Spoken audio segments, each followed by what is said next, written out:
pemerintahan SBY? Sepakat dengan apa yang dinyatakan Pak SBY bahwa sampai pelantikan Pak Jokowi tanggal 20 Oktober, kewenangan untuk menyelenggarakan pemerintahan mutlak ada di tangan Presiden SBY. Kami di kantor transisi juga bekerjanya itu untuk memberikan opsi-opsi kebijakan dan kelembagaan bagi Pak Jokowi JK yang akan diterapkan setelah Pak Jokowi JK dilantik. Jadi misalnya ada kebijakan penganggaran yang nantinya akan dipegang oleh Pak Jokowi JK, tapi proses legislasi anggarannya sudah dimulai sekarang.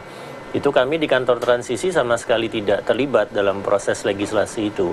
Yang kami lakukan adalah berbicara ke 3 fraksi, fraksi PDI Perjuangan, fraksi PKB, dan fraksi Hanura yang memiliki kursi di DPR hari ini untuk kemudian mengidentifikasi usulan-usulan yang harus dibawa oleh ketiga fraksi ini supaya program-program Pak Jokowi JK langsung bisa hadir dengan anggaran APBN 2015. Kami sendiri kantor transisi menyadari bahwa begitu masuk ke politik legislasi itu bukan kewenangan kami lagi, jadi kami menitipkannya ke 3 fraksi itu. Itu saja kami tidak masuk, apalagi untuk kebijakan-kebijakan yang kami sadar bahwa masih harus menunggu Pak Jokowi dilantik sebagai Presiden 20 Oktober 2014. Mas Andi, ada pernyataan Pak SBY juga menyatakan bahwa pemerintahan Pak SBY saat ini adalah bukan pemerintahan bersama. Tentunya pernyataan Pak SBY ini kan ada landasannya, ada dasarnya. Kemudian yang akan ditujukan referensinya itu adalah menuju ke pemerintahan transisi, tim transisi Pak Jokowi JK. Apakah kemudian ini yang melandasi Pak SBY menyatakan pemerintahan bersama ini terlalu adanya ikut campur tim transisi terhadap pemerintahan yang sekarang, Mas Andi?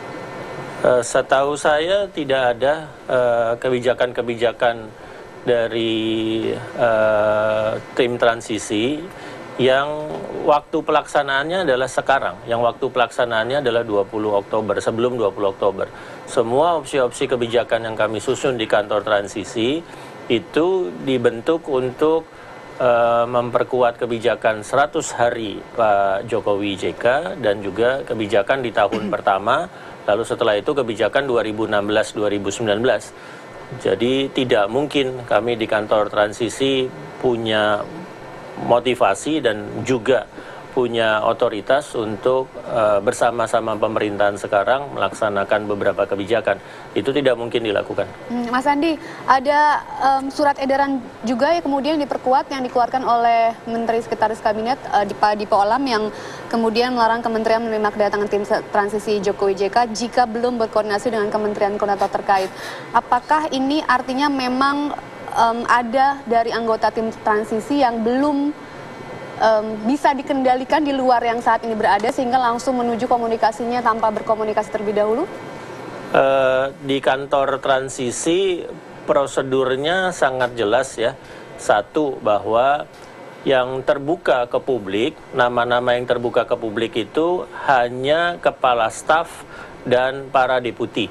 Jadi seperti saya, Mas Anies Baswedan, Mas Hasto, Mas Akbar, dan Mas Eko, hanya kami yang terbuka namanya ke publik.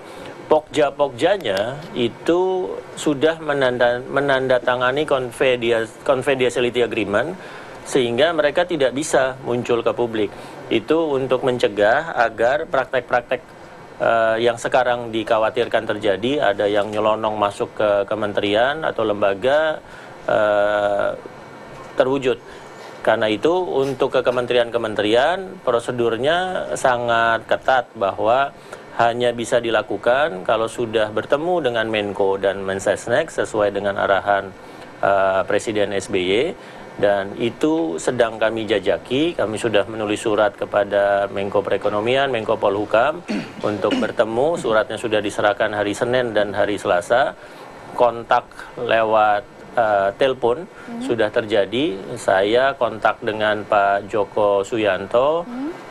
Itu dilakukan pada saat beliau ada di Singapura menemani Pak SBY, dan kami sepakat akan bertemu hari Senin atau Selasa minggu depan. Ibu Rini, Kepala Staf, sudah kontak dengan Menko Perekonomian, Pak Khairul Tanjung. Tadinya dijadwalkan bertemu hari ini jam 4 sore, tapi karena ada masalah kendala teknis, kemudian dijadwalkan ulang juga minggu depan, kemungkinan besar hari Senin. Jadi arahan Pak SBY bagi kami untuk bertemu dulu dengan kedua Menko itu sedang kami jalankan, dan tidak ada deputi yang kemudian bertemu dengan menteri-menteri karena masih menunggu pertemuan dengan dua Menko ini. Oke, Mas Andi, tadi Anda menyebutkan kalau deputi tidak ada bertemu dengan kementerian, tapi dari statementnya Pak Khairul Tanjung, kemudian dari statementnya Pak Dipo Alam juga, Pak Khairul Tanjung bahkan sempat pusing karena begitu banyak yang mengaku sebagai orang dari tim transisi. Kemudian dari Pak Dipo Alam juga menunjukkan bahwa ada yang datang langsung ini akibat kegesitan yang luar biasa untuk datang ke kementerian. Ini kan artinya memang di luar dari kontrol tim deputi. Ada aktivitas itu yang mendahului dari kewenangan tim deputi transisi. Kalau memang ada yang seperti itu, ya nanti mungkin para menteri yang terganggu dengan aktivitas-aktivitas seperti itu bisa menyampaikan nama-namanya ke kami. Nanti kami akan cek apakah mereka betul menjadi anggota Pokja Transisi.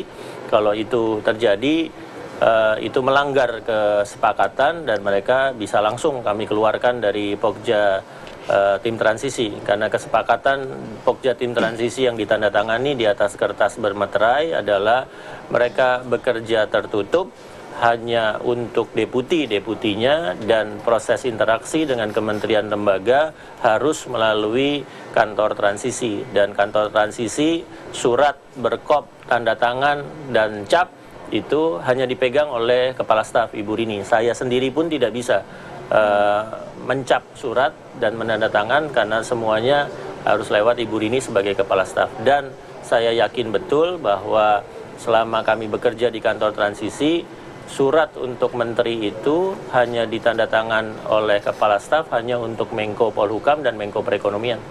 Oke. Kita juga telah tersambung dengan Bu Nur Hayati Assegaf. Selamat